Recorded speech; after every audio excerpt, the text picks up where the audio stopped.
Well, hi everybody. Hope you've had a great week so far. In this video, I'm going to tell you what we're going to be talking about, what I'll be doing monologues on in the coming days, and I'm going to go over some comments that people have made over the recent monologues that we just released. So first off, if you don't know about this channel, I'm Alan Warren, the RV Wingman. I'm a former campground owner. I have camped and RV'd my entire life. I love camping and RVing. I love the people that do it. At least I say I love most of the people most of the time. But I'm an old guy who has a perspective as a camper, as a campground owner, and I give my advice.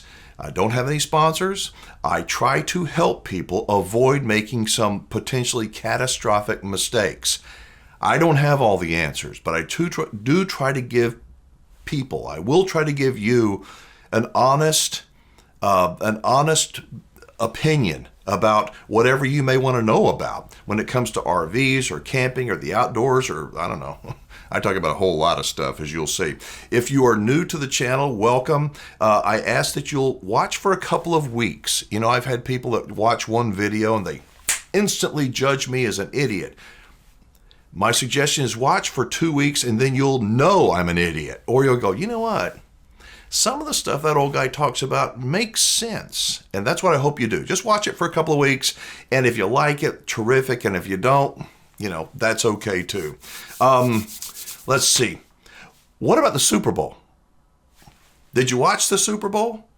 I have a question for you. Who are they making the commercials for that are watching the Super Bowl? I don't think they're for old people like me. They're for young people. I didn't get much into the Super Bowl. My team did not win. I love the Cincinnati Bengals. I love them. And I love the future. I love their attitude. I love their energy. I love the thought, the hope that they can one day win a Super Bowl. And I think that as much as I wish that they would have won, my personal opinion, it's the best thing ever for that team. It's the best thing for that young quarterback to lose. Because when people lose, here's one of my opinions. When people lose, what happens after that, you can tell an awful lot about the future of somebody. If they take it and they go, man, I'm going to learn from that experience and I'm going to change the trajectory. I'm going to make different decisions. They can either become the next Super Bowl champion and a superstar, or blame it on everything else. So I think losing was a good thing, even though I didn't want to see them lose. Hopefully that makes a little bit of sense. I have nothing against the LA Rams. Matt Stafford, I guess, went to high school here in Texas. That's where I went to high school. And I'm glad that they won. They were certainly the better team that showed up on Sunday. I did go this last weekend to the Houston RV show. Now, have you been to any RV shows this year?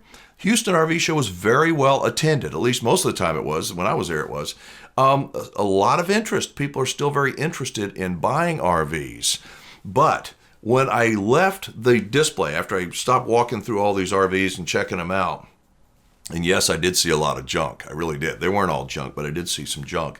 Went over to the food court, and when I sat down, people would come and talk, and we'd visit and stuff, and everybody had the same general opinion. It's expensive. What happened to the prices?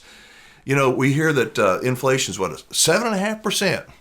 Not where I live, it ain't 7.5%. These RVs have gone up. Everything has gone up. So, you know, I'm glad to see people are still interested in RVing. I think that they will continue to have a great deal of interest in RVing, but it is a crazy time right now, that's for sure. I do see things slowing down a little bit. Let me talk to you about some of the monologues I did this last week. One of them was something I called the Big I. The Big I, you could call it your conscience, or you could call it the third eye. You could, it could be you're listening to your creator, your guardian angel. The Big I, you see what you see. I see what I see. But what's just past that? What if we could see just past where we can see? We could see problems and challenges and opportunities. What if we could do that?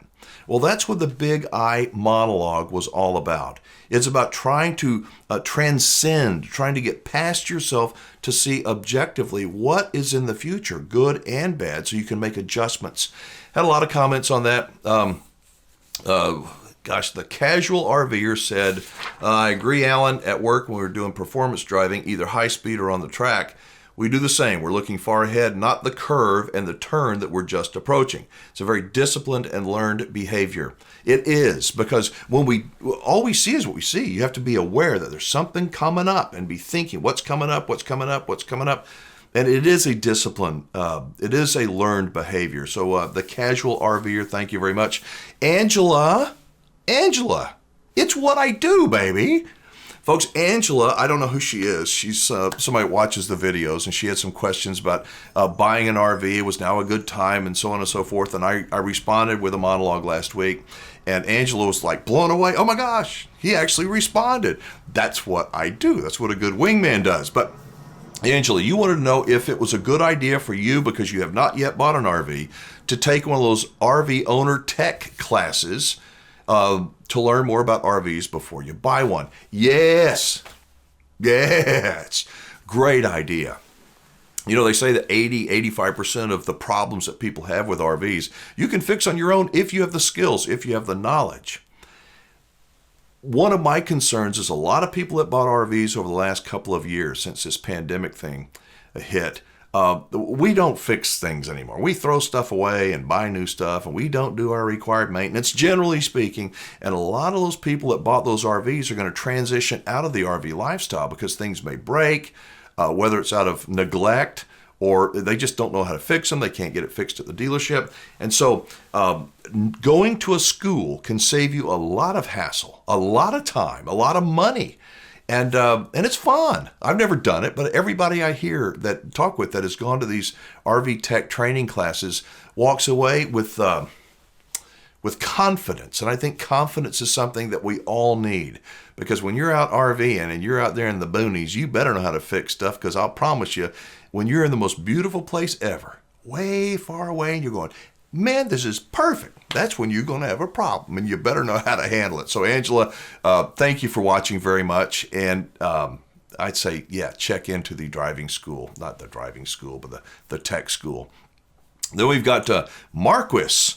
So I did this monologue about Tom Brady. And Tom Brady, I think, is the greatest quarterback that ever picked up a football. I just think the statistics don't lie. Some people just don't like him, and that's okay. A lot of people don't like me. That's okay too. But Marquis said, he responded, he said, Tom Brady is a fine football player, agreed. But let the record speak for itself. Brady was the star for a team that was fined, sanctioned, penalized in a variety of ways for almost 2 decades. They filmed their opponents' practices repeatedly. And the Deflategate scandal, where Tom was suspended from play, paid a hefty fine, destroying his and entire staff's cell phones, blah, blah, blah, blah, blah, blah, blah, blah, blah.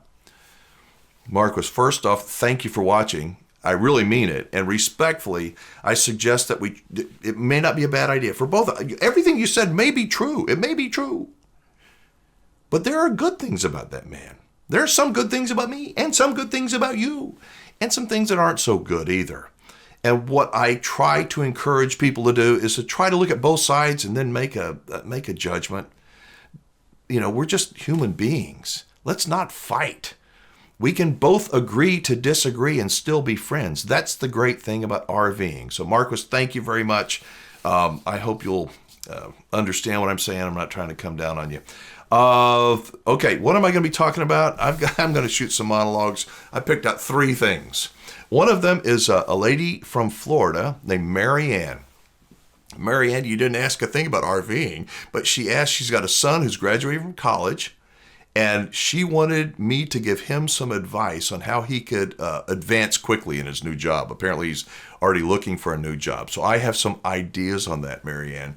You may or may not like what I have to say, but like a wingman, the wingman's going to tell you what he sees. You can avoid it. You can ignore it. You can listen to it. All that is fine. So Marianne, I promise I'm going to get to your email, and we'll get you an answer. Then we've got Marty. Marty, I'm going to be responding to you. You are going to be retiring in 2 years. Congratulations. You want to become a full-time RVer. Marty wants my thoughts on if I think the pricing is going to continue to go up in new RVs, if now's a good time to buy, that kind of a general thing. And so I'm going to be addressing that. And then I am going to do some venting after a while, because it took me 2.5 weeks to open a bank account. 2.5 weeks. And I'm going to tell you that I think I'm going to call it red tape. I went to the IRS. Have you been to the IRS office lately in your community? I don't know if it's the way it is in San Antonio, Texas, where you live, but it has changed an awful lot. They look for explosives and weapons, and I shouldn't be smiling. It's just unbelievable. The red tape involved, not just with the IRS, but with everything. I'm going to do a little monologue on that. See if you agree or disagree. We all, as I say, we all love to be heard. I want to hear from you. Let's see what else. I've got, my friend, Mr. Ron Burge. He's the badass RV lemon lawyer. Probably the nation's best RV lemon lawyer. I sit down with Ron and pick his brain. I don't know what his time's worth. It's worth a lot. But Ron allows me to ask him all kinds of questions about RVs and RV warranties and maintenance and lawsuits and all that kind of good stuff. He's so dang smart. Tomorrow we're going to talk about RV warranties again. He says that if you have a lemon RV, if you bought a lemon RV and you have a warranty claim, you better go about filing that claim the right way. So that's what we're going to be talking about. And I know that's a lot of stuff. I want to give you every Wednesday, we're going to do a video like this. I'm going to pick out some of the things I'm going to be talking about on future monologues. I'm going to respond to some of the people that, good, bad, or indifferent about what we just talked about this last week. But I would love to hear from you. If you enjoy this channel, I hope you do, give the video a thumbs up. Again, if you're brand new to the channel, you've never heard of this, that's fine as well. Watch it for a couple of weeks. Some of the things I say hopefully will kind of get under your skin a little bit. I don't want you to agree with me all the time. I don't want you to disagree with me all the time. I'm just human. But I will be the RV Wingman as best I possibly can. So, my name, Alan Warren. I am the RV Wingman. Thank you so much for watching. Have a good rest of your week, and I'll see you soon.